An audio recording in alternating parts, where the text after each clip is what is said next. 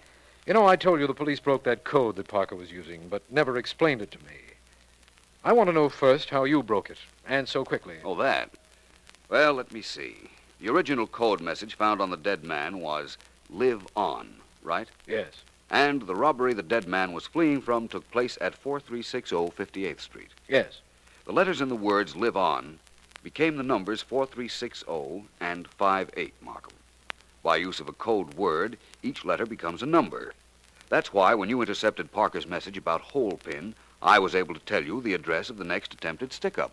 But how could you have broken the code so quickly? The minute I saw it, I knew it as well as I knew my own name. In fact, it was my own name. Your own name? What? Philo Vance. The P was 1, the H 2, the I 3, the L 4, and so on. Well, I'll be darned. They picked your name. I wonder why. 2 reasons. 1, it was known to everybody involved.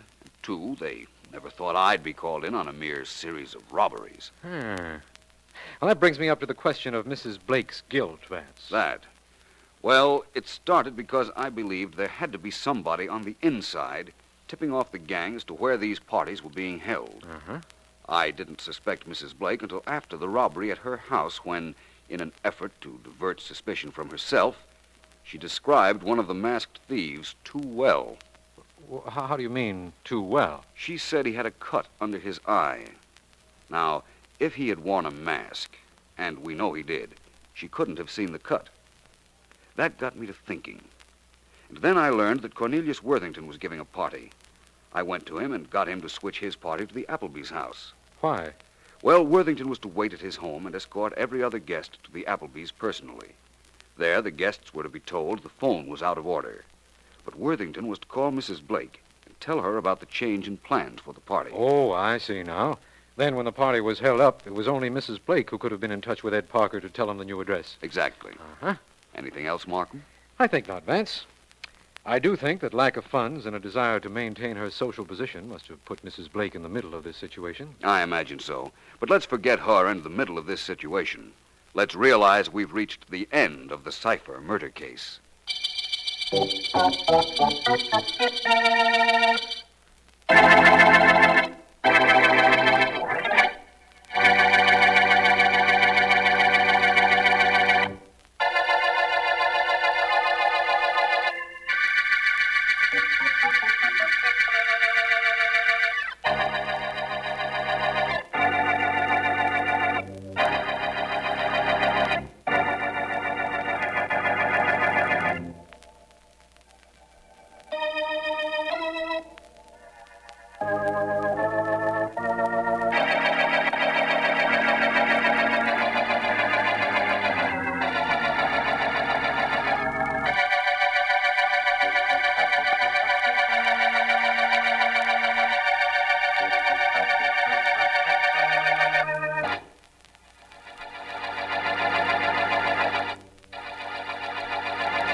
And now you will hear the rest of the story with Paul Harvey up next.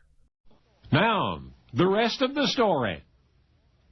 In 1934, a great baseball career was nearing an end. Babe Ruth, the big hitter who revolutionized our national pastime, was 39 years old and was completing his 21st year of professional baseball. Only recently had he hit his 700th career home run, but his batting average had dropped to 288, more than 50 points below his usual average. It was one of those seasons when the Yankees would not be in the World Series, and as the team made its final road trip of the year, fans turned out in spectacular numbers to see Babe Ruth play for, well, what they believed was the last time. Ruth himself had been silent about his plans for the coming season. Truth was, he had not made up his mind whether he would return or retire. He'd often said that his playing days were numbered. He didn't want to become a pinch hitter, getting a turn at bat once or twice a week. Maybe, said the Babe, he would become a player manager, a role in which he could continue playing the game he loved, but baseball authorities knew better. The Yankees' present manager was doing a good job. Surely he would not be fired just to make room for Babe Ruth's managerial debut. Anyway, the World Series was being played between Detroit and St. Louis that year. Yankee Babe Ruth would attend the games as a spectator. On October 7, mid-series, both teams and a flock of sports writers were about to leave St. Louis for Detroit. Babe Ruth was there, too, though at that point he'd still not revealed his plans for the following season. Standing on the railway platform, waiting for the train to leave, Babe spoke with several friends. Among those present was Joe Williams, a sports writer for the New York World Telegram. That's when a train engineer recognized Babe and playfully asked how many home runs he planned to hit for the Yankees next year. Well, without thinking, and in the presence of the media, Babe spilled the beans. I wouldn't play with them again if they gave me the stadium, he said. I'm quitting. Well, that was the word Joe Williams had been waiting for. Next edition of the World Telegram prominently displayed Babe's announcement. The news was out. Immediately, the sports scoop of the year was picked up by the wire services and appeared in newspapers throughout the country. In Detroit, where the World Series was being played, the story of Babe Ruth's retirement got page one attention, but one newspaper's sports writer failed to file the story. The paper was the New York Journal-American, and because of the negligence of its sports reporter, thousands of newspaper sales were lost. As it turned out, the reporter didn't go with the story because he believed it was untrue. He thought he had inside information. On the other hand, the following baseball season found the New York Yankees minus Babe Ruth, so the sports headlines, which had appeared only months before, were true. So why didn't that one sports writer get it right? Well, first of all, he was a part-time reporter employed by that one newspaper, a relatively inexperienced journalist named George Herman Ruth. That's right, it was the Babe himself. And he, that day on that train platform, missed the sports scoop of the year because he had then only casually said, "I quit." And he didn't believe it. Only now, you know the rest of the story.